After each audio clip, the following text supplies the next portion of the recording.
Ayan mga ka-TH. Ito yung bikat na malaki. Ibig sabihin yan, araw yan eh.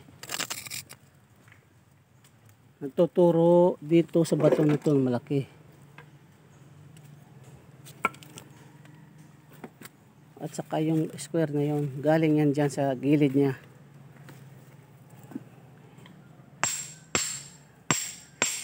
Sira ram tabi or?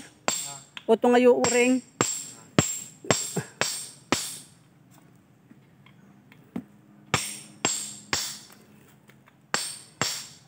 Pinipisa ng apo ng apon.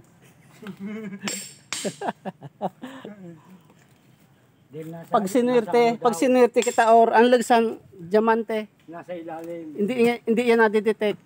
Mga bato ang lagsan. Pinipisa ng apo ng apon. Ayan mga ka-TH. Sabi ng Yung ilalim ng yan daw nakalagay. century na to. Century 3. Ito patay ng century 3. Yung apo. Ayan. Nung lulo niyang apon.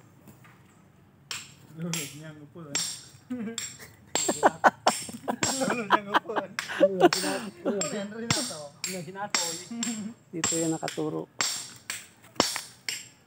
Ka-triangle din yan. Lulo ng apon. Ayan. Ito. Ayun.